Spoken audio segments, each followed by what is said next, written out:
Hi friends, ఇది sweet potato plant. So దీన్ని వచ్చేసి విత్తనం కోసం నాటాము. సో ఇప్పుడు నాటుకున్నట్టయితే ఇవన్నీ ఈగుళ్ళు వస్తాయి కదా. సో దాన్ని ఇంకా 1 మంత్ తర్వాత పక్కన నాటుకోవచ్చు.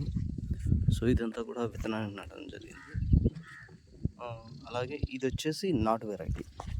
లైక్ ఇది స్వీట్నెస్ అనేది చాలా ఎక్కువగా ఉంటుంది. లైక్ హైబ్రిడ్తో పోలిస్తే తక్కువ పంట రావచ్చు, కానీ స్వీట్నెస్ ప్రకారం చూసినట్టయితే చాలా స్వీట్ ఉంటుంది. సో ఇది నాటుకునే టైం వచ్చేసి లైక్ అరౌండ్ దీపావళి టైంలో నాటుకుంటారు. సో దీన్ని విత్తనం కోసం నాటడం జరిగింది.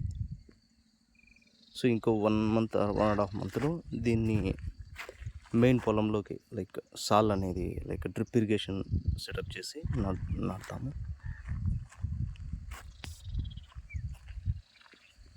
సో ఈ విధంగా నాటుకున్నట్టయితే ఇవన్నీ కూడా కట్ చేసుకోవచ్చు. సో ఇప్పుడు ఈ విధంగా ఉన్నప్పుడు దీన్ని కట్ చేసి ఇక్కడి వరకు, సో దీన్ని నాటినట్టయితే ఇది ఇక్కడి నుంచి గడ్డలు వదులుతుంది.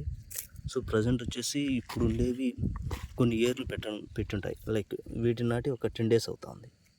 సో ఇది చూసినట్టయితే సో యా ఈ విధంగా ఇక్కడ